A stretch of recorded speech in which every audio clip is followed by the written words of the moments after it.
programmers needed the software urgently. It could sidestep red tape and download the products from the internet instantly without paying for anything. So Sahana claims that FOSS increases the agility of institutions working in disaster management. When we started on Sahana, we had no money as such to go and purchase off-the-shelf software. We also had a problem that we needed to tailor-make them, and then we had to get at something more than the commercial product. We need to go into it. With open source, all those problems were not there. So a locally adapted disaster management system using free and open source software was built without needing to pay for license fees. The key advantage was having instant access to the source code. Could free and open source software connecting farmers and food producers with buyers through the World Wide Web be another step towards bridging the digital divide?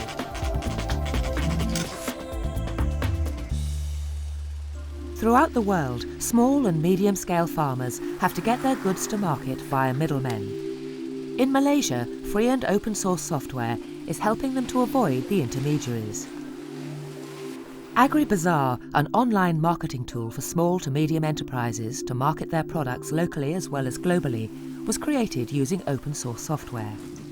It's made by a government research and development organisation called MIMOS that's supported by the Agriculture Ministry, who claims that by using FOSS, it saved money on the total cost of ownership. In other words, all the costs associated with the project. We could have used proprietary software to develop AgriBazaar, but it would cost us higher to own. The total cost of ownership, if you are using proprietary, would be higher than if you are using free open source software. MIMOS says the equivalent of $25,000 was saved in software licenses, and by using MySQL FOSS server software instead of the proprietary alternatives, MIMOS claims that in the long term, further savings are expected by not having to pay for software upgrades in the future. AgriBazaar also helps small-scale food producers like these women. They cook and package these snacks all day. Through AgriBazaar, they're now directly connected to the buyers, enabling them to negotiate their own prices. Malaysia's digital divide is between the poor and rich, but this applies regardless of where you live. The point that has never satisfactorily been answered is the digital chicken and egg. Does being connected create wealth, or is connectivity a sign of it? The provincial government of Extremadura in southwest Spain is in no doubt.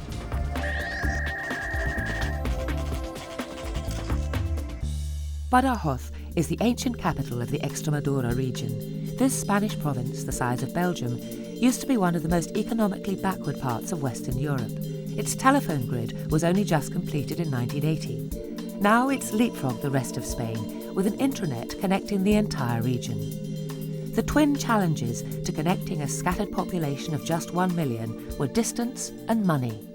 Si asegurábamos la conectividad a todo el sistema educativo, asegurábamos la conectividad a toda la región, porque hay escuelas en todos los pueblos. Nos planteamos el objetivo de poner un ordenador por cada 2 alumnos.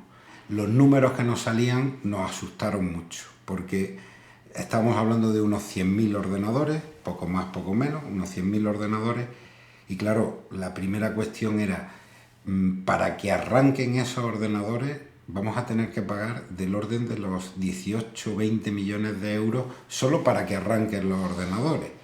Y ahí surgió la posibilidad de poner en marcha el software libre. Es decir, el planteamiento fue, si nosotros conseguimos que esto que hay por la red, que es el software libre, lo podamos utilizar en esos ordenadores, nos ahorraríamos del orden de 20 millones de euros cuando esté puesto en marcha todo el sistema. All the new computers are running Linux, a Spanish version of Linux developed locally. According to figures released by the Regional Minister of Infrastructures and Technological Development, the use of free software cost nearly €200,000 in 2002 to 2003, the period of installation. 40,000 copies went to schools. The authorities claim that if they bought the proprietary software, it would have cost them about €30 million. The Linux team also claim that free and open source software will actually save Extremadura money by extending the useful life of its computers. Por un lado, había un ahorro en cuanto al software, pero por otro lado se ha hecho una inversión enorme en equipos que se pretende que se vaya amortizando a lo largo de los años, en cuanto a que esos equipos se podrán mantener durante más tiempo, porque el sistema que utilizan es un software del cual nosotros respondemos y adaptamos a este hardware que tenemos, porque una de las cosas interesantes del software libre es que podemos adaptar las herramientas a nuestras necesidades en muchas ocasiones. Extremadura is also providing free training in computer literacy courses using FOSS funded by the local authorities. Various websites have evolved from the computer courses, including one with the recordings of hundreds of village church bells from around Extremadura. Apparently, by accessing the site and playing their local church bells, expats and migrant villagers, some who've moved as far away as Latin America, feel less homesick. As yet, only 3 of Spain's 17 other provinces have plans to follow suit. But Extremadura claims it is the only region in Europe with 1 computer between 2 students in secondary schools, and says that this is in large part thanks to the use of free and open source software. Microsoft is not yet asking for whom the bell tolls. The size of the challenge in providing access to information technology, particularly in the developing world, in the education sector, is so large that I think there's room for both models. And we all have a role to play in making sure that kids have access to the tools that they need for the 21st century. Our final look at FOSS in action takes us to the far corners of the globe.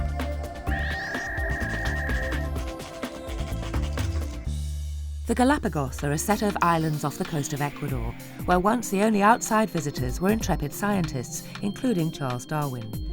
They have not been spared the invasion of tourists, who, with the advent of cheaper air travel, have access to greater parts of the globe. But tourists mean money to the local economy. The Galapagos National Park Authority is in charge of tourism on the islands. It registered around 122,000 tourists or visitors in 2005. Of those, the majority were eco-tourists, drawn to the Galapagos for its incredible pristine environment. It's this precious untouched quality that the national park is trying to preserve. Galápagos viene a ser un sitio de visita saturado en este momento. La necesidad de tener un manejo controlado de los sitios de visita es para nosotros lo primordial, debido a nuestras políticas de conservación.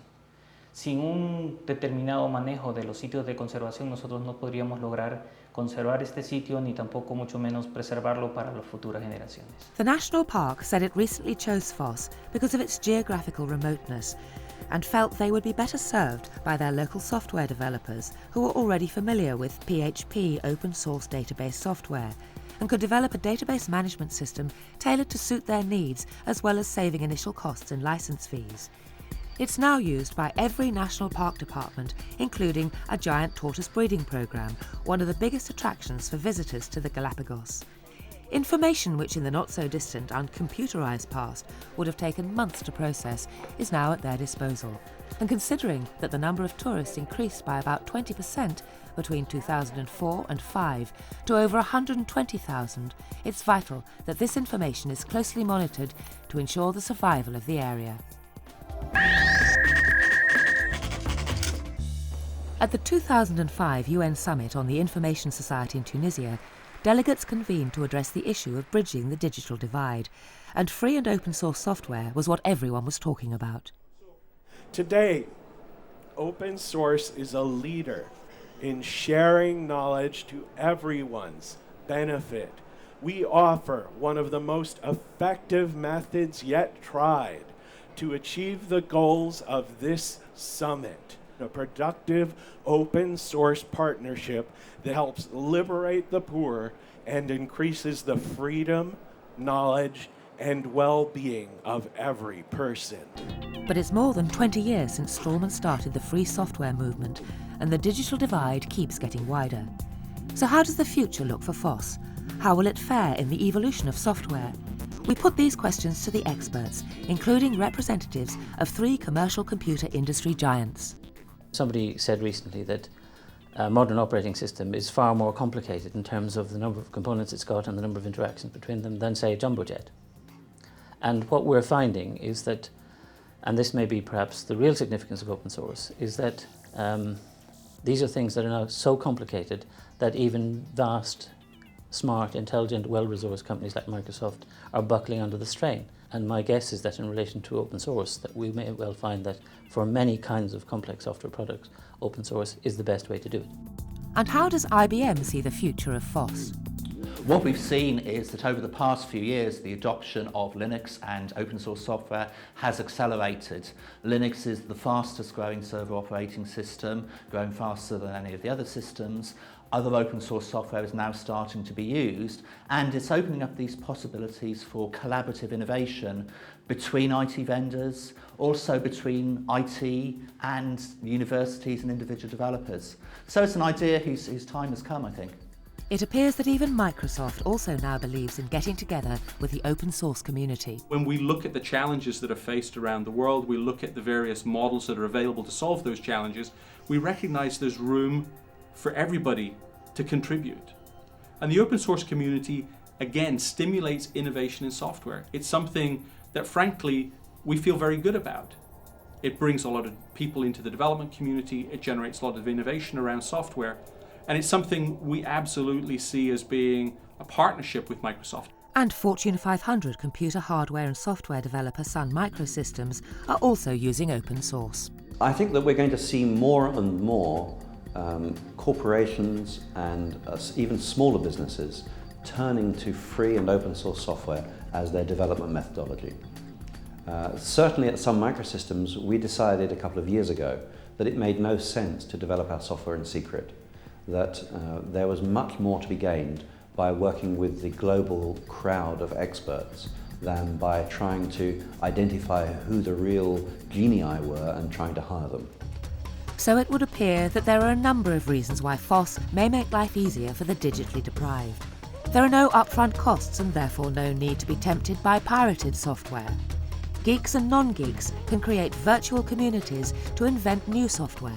Service charges can be the same or steeper than for proprietary software, but in the developing world where skilled labour is relatively cheap, that is less of a problem.